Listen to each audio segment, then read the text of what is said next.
Então, pessoal, aconteceu. À meia-noite de sábado, 7 bombardeiros B-2 Spirit decolaram lá das bases deles nos Estados Unidos, dando início à Operação Midnight Hammer. Parte deles foi desviada por Pacífico para despistar, mas os outros, abastecidos diversas vezes do ar, né, o ataque aos alvos iranianos foi iniciado com o disparo de 12 mísseis teleguiados Tomahawk, né, lançados de um submarino contra as instalações nucleares de Isfahan. E precisamente às 2h10 da manhã, no horário iraniano, com os Tomahawk chegando a Isfahan, Fordov e Natanz aparentemente receberam as duas primeiras Massive Ordnance Penetrator GBU-57A jamais detonadas, num bombardeio que foi precedido de ataques de caças americanos às defesas à volta da área ali. Enfim, 14 bombas no total foram detonadas entre as 3 usinas atômicas dos ayatolás do Irã, antes que as defesas aéreas do país dessem qualquer sinal de ter percebido o que estava para acontecer.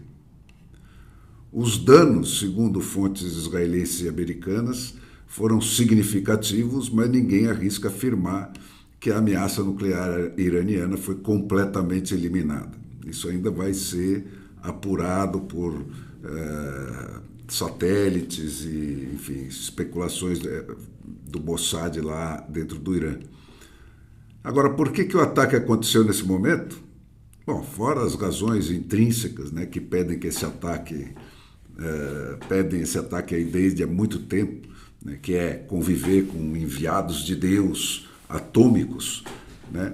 Isso aconteceu agora também porque as condições criadas por Israel nos ataques precedentes aí contra as defesas do Irã dificilmente poderiam ser reproduzidos mais adiante. Mas, enfim, desde ontem à noite eu venho ouvindo as análises aí dos especialistas da televisão brasileira. E, embora tenha havido uma certa hesitação nas primeiras horas, né, dada a gritância da necessidade de tirar essa ameaça do horizonte do mundo, posto que não tem a menor dúvida de que o Irã estava preparando uma arma nuclear, nem a ONU conseguia negar isso, né, nem sobre para que o regime dos ayatolás queria bombas atômicas, né, as análises foram aos poucos evoluindo para um tom inicial quase de lamúria,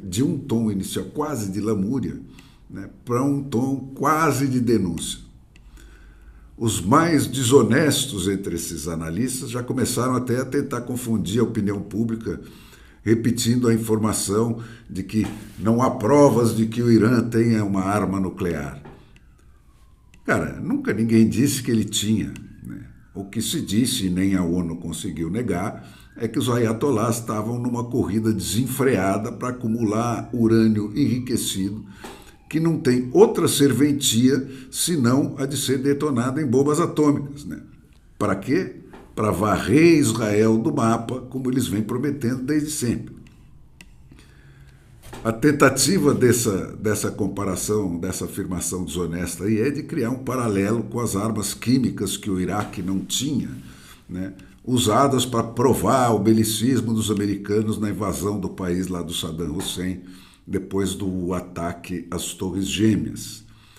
Mas é tão falsa quanto a afirmação da ausência de provas de fraude, né, para justificar a urna sagrada do lulismo aí, quando a questão é justamente a de que com essas urnas é impossível provar fraudes, mesmo que as haja.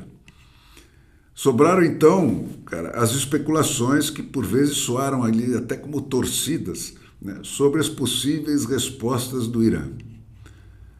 Para Israel, no contexto da guerra em curso, nada de muito substancial deve mudar, na minha opinião. Porque o Irã nunca resistiu a usar toda a força que ele tem contra Israel. E os bombardeios devem continuar, com um ou outro míssil aí varando as defesas de um lado, né, causando mortes e danos, como tem causado, né, e bombardeios da aviação israelense do outro lado para reduzindo os estoques de mísseis e as condições de fabricar mísseis do Irã. Algum ataque ou ato terrorista contra bases militares ou instalações civis americanas no Oriente Médio ou em outros lugares do mundo também não podem ser descartadas, né?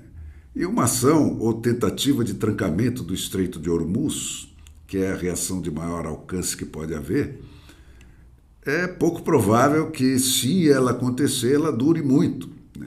Porque a China, que rege toda a orquestra das guerras quentes espalhadas pelo mundo aí à distância, né, é a maior dependente do petróleo que passa pelo Estreito de Hormuz. Então, cara, eu acho que as coisas devem evoluir para rugidos e rangeres de dente aí entre o Putin, que está para a China como o Alexandre de Moraes está para o Lula, né, junto com os ayatolás, mas não muito mais que isso.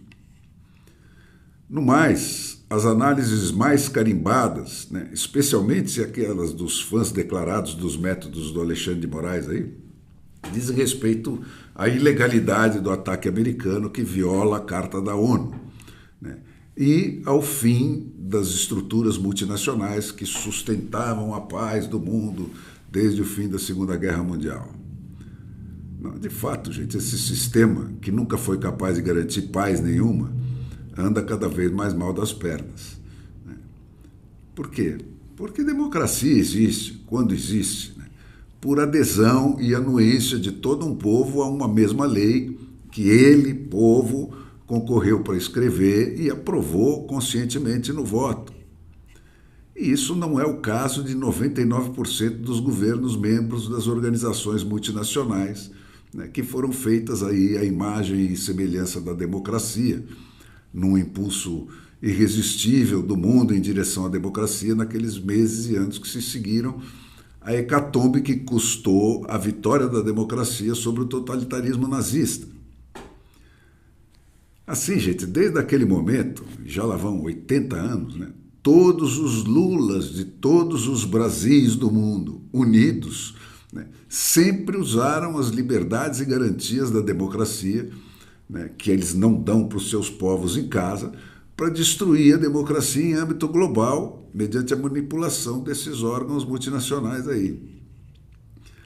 A esmagadora maioria dos governos que se instalaram pela violência ou pela fraude contra os seus povos e vivem da violência e da fraude contra os seus povos, exigem nesses fóruns internacionais as garantias e direitos que eles não dão aos seus povos, para reivindicar o direito soberano de continuar a massacrar esses povos sem que ninguém se meta no seu caminho.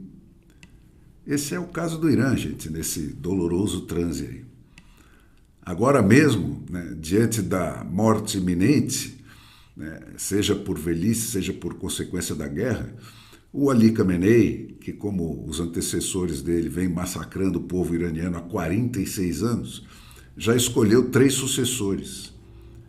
Isso é um pormenor que traduz aí o sentido de hierarquia desses que se julgam enviados de Deus, aí, né? Mas que é até dispensável, né? Regimes criminosos estabelecidos no poder por prazos longos como esse do Irã estabelecem outros criminosos como ele à sua volta. Tudo que funciona no Irã, da economia, infraestrutura e as forças armadas e policiais, foi estabelecido como aquilo que é por esse regime criminoso. Se caírem os ayatolás, cai tudo isso junto. E todos esses criminosos passam a ver a perspectiva de ter de pagar pelos seus crimes. E esse, pessoal, é o ponto a merecer toda a atenção dos brasileiros. O mais forte cimento a garantir a solidez de regimes assumidamente criminosos, né, como esse que está se instalando no Brasil, é precisamente esse. A volta da lei e da ordem, a volta de qualquer traço de democracia e de Estado de Direito, significa prisão ou morte para eles. E, portanto, não existem limites para o que eles se dispõem a fazer para se manterem vivos no poder e na impunidade.